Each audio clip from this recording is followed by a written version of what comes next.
Circle of Inevitability, capítulo 373. Invocando a sombra de armadura novamente. Após 15 minutos, a Madame Mágica respondeu com uma breve carta. A investigação da Ordem da Cruz de Ferro e Sangue sobre o declínio da família Sauron contradiz minhas especulações anteriores. Parece que o que eles alegam ter pode não se alinhar com suas posses reais. Talvez possuam apenas informações críticas que lhes permitam atingir seus objetivos sob condições específicas. Uma dessas condições é inevitável para a família Sauron. As têmporas de Lumian latejaram com a resposta da Madame Mágica. Ela havia transmitido muito, mas os detalhes cruciais permaneceram elusivos.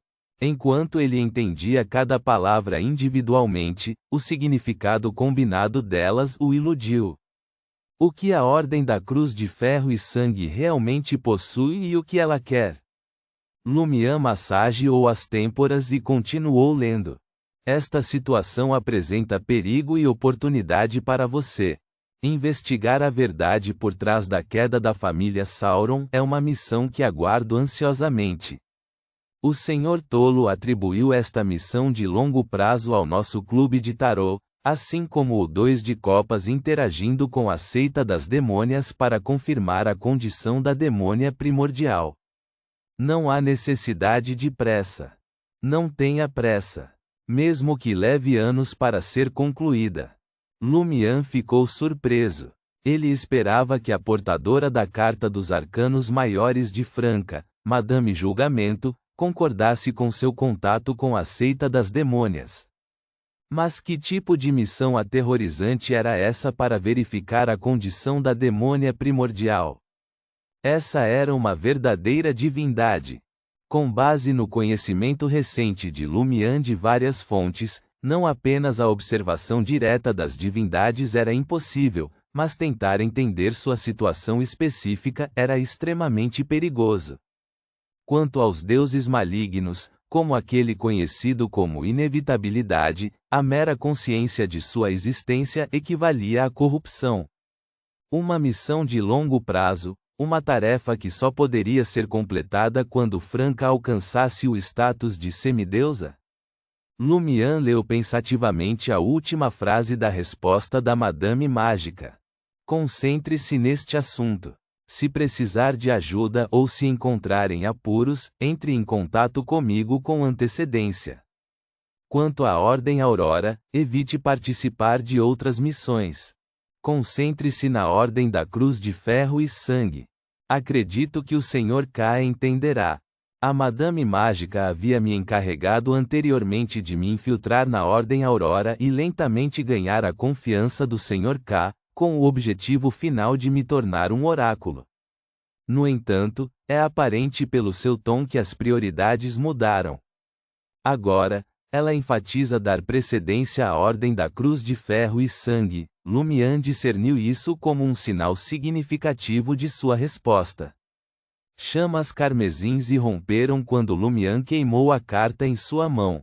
Ele pendurou uma mochila no ombro e colocou as atormentadoras dentro. Então, ele foi até a Rue des Blouses Blanches. Ele localizou uma cafeteria aleatória e tomou café da manhã lá. Só quase às 9 horas é que Lumian bateu na porta do apartamento 601. Franca não demonstrou nenhuma irritação por ter sido acordada dessa vez. Ela não parecia estar dormindo, mas tinha uma expressão preocupada. Ao ver Lumian, ela puxou seu cabelo cor de linho, que estava solto, e disse: adivinha? Aceitei uma missão suicida. Confirmar a condição da demônia primordial? Lumian riu. Sentindo que Franca havia feito isso de boa vontade, ele não se preocupou mais com ela. Como você sabia?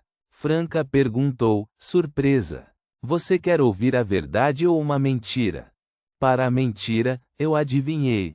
A verdade é que acabei de relatar a situação recente para minha portadora da Carta dos Arcanos Maiores, e ela mencionou sua escolha. Lumian caminhou até o divã e sentou-se casualmente. Onde está Jena? A compreensão ocorreu a Franca quando ela disse casualmente, no teatro da velha gaiola de pombos.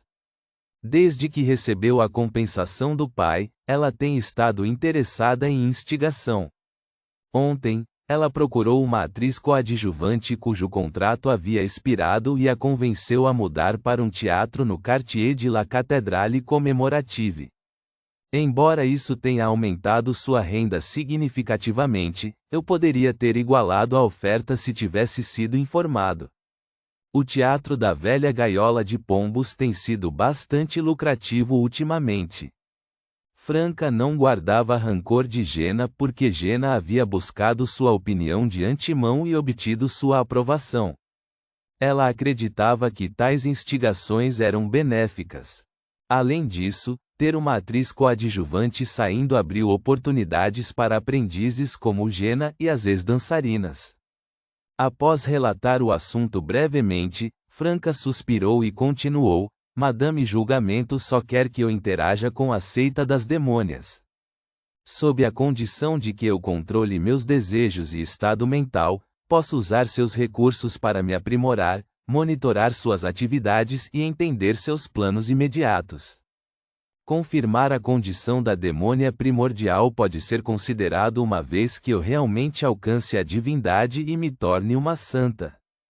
Posso deduzir certas situações através das atividades da seita das demônias, seus planos recentes e as reações durante as orações à demônia primordial.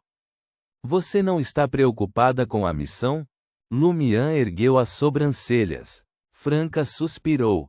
Estou preocupada com a missão, mas o que é preocupante é que continuarei sendo uma demônia na sequência 4. Não poderei me transformar novamente em homem. Você pode esperar até a sequência 3, Lumian sugeriu com um comportamento relaxado. Isso é verdade, embora fosse ainda mais desafiador. Franca pensou bem e então perguntou por que Lumian havia repentinamente relatado a situação a Madame Mágica. Lumian relatou brevemente sua experiência no Castelo do Cisne Vermelho de ontem e as palavras de Gardner Martin, omitindo detalhes específicos. Franca ouviu atentamente, refletindo por um momento antes de dizer: nossas missões atuais combinadas envolvem os segredos e movimentos das facções relevantes dentro dos caminhos dos caçadores e demônias. O clube de tarô parece dar grande importância a tais assuntos. Lumian riu. Essa é a única maneira de termos uma chance. Franca reconheceu suas palavras sucintamente e de repente se lembrou de algo. Quanto ouro você ordenou que o Conde Puffer lhe desse? 30.000, Lumian respondeu honestamente. Os olhos de Franca brilharam.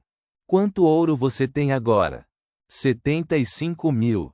Posso adicionar mais 6.000 a qualquer momento, Lumian revelou sem hesitação. O sorriso de Franca se alargou. Então eu te empresto 25.000 primeiro, sem juros. Vamos invocar a sombra de armadura hoje à noite e tentar descobrir as coisas antes da reunião da semana que vem. Você tem 25.000 Verdor? Lumian ficou levemente surpreso. Ele lembrou que Franca havia gasto todas as suas economias para progredir até se tornar a demônia do prazer.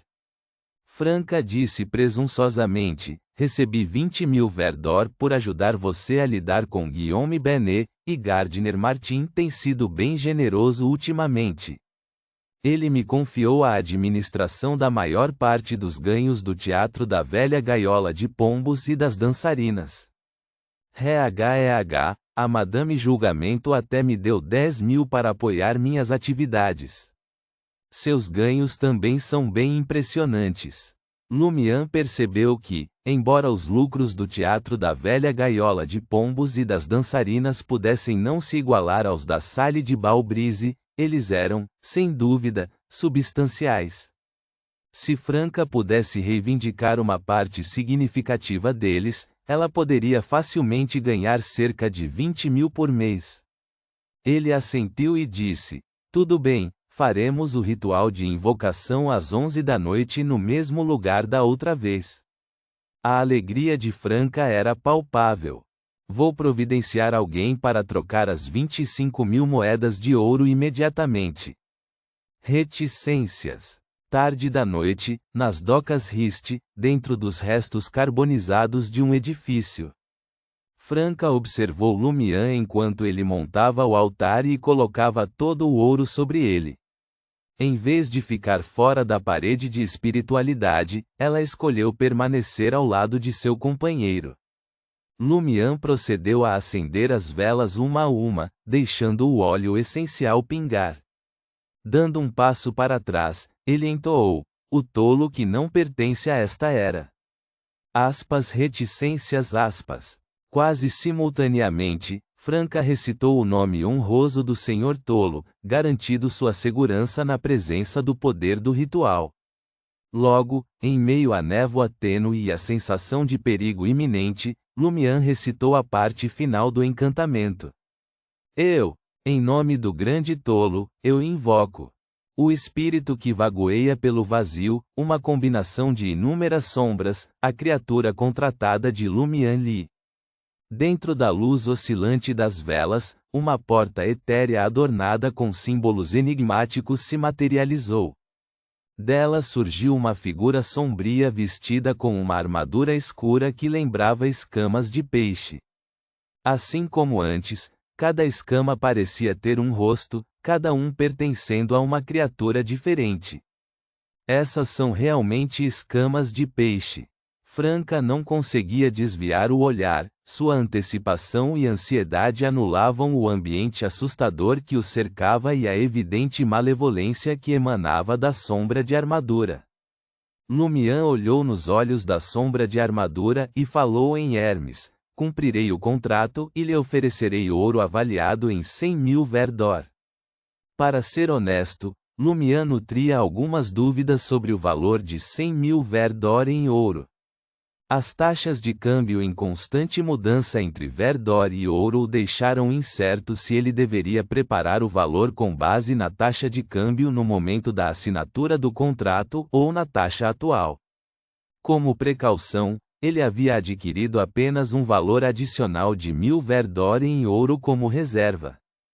Quando Lumian terminou suas palavras, as barras de ouro, joias e vários itens no altar de repente se desintegraram, transformando-se em partículas douradas que voaram em direção à misteriosa porta ilusória. A maioria dessas partículas pousou na sombra de armadura, enquanto algumas passaram pela porta ilusória aberta e desapareceram. Gradualmente, quase um quinto da armadura negra como o breu da sombra de armadura, que lembrava escamas de peixe, se transformou em ouro. Não era mais escura e agourenta, mas irradiava uma aura sagrada e imaculada. Os olhos de Franca se arregalaram. Lendas e termos de seu mundo original surgiram em sua mente enquanto ela murmurava para si mesma: será que isso pode ser a reconstrução do corpo dourado? Em sua memória, o corpo dourado se referia ao pó dourado ou folha de ouro aplicada à superfície de estátuas de ídolos. Às vezes, denotava a forma especial de alguém com status divino ou realizações significativas. A sombra de armadura agora se assemelhava a uma estátua desgastada que havia sido rejuvenescida com uma camada de pó dourado. Quando todo o ouro do altar desapareceu, Lumian sentiu que o contrato havia sido completamente cumprido. Aproveitando a oportunidade, ele perguntou em nome de Franca em Hermes: "De onde você vem?" A sombra de armadura abriu a boca e falou com uma voz profunda, digna e um tanto sinistra. No entanto, Lumian não conseguia compreender suas palavras. Ele só conseguia assistir confuso enquanto a sombra de armadura retornava para a porta ilusória. Assim que o ritual de invocação foi concluído, Lumian se virou para Franca e percebeu que sua companheira parecia perdida em pensamentos, com as sobrancelhas franzidas. Seu coração se agitou quando ele perguntou: "Você entendeu a resposta da sombra de armadura?" Franca assentiu lentamente. "A linguagem que ele usou é muito parecida com a linguagem do meu mundo natal." Ele disse. Franca fez uma pausa e murmurou para si mesma, com perplexidade evidente em seu rosto. O filho de sangue do céu perturbou o submundo, e o taoísta do submundo se sacrificou para entrar no rio. Ponto.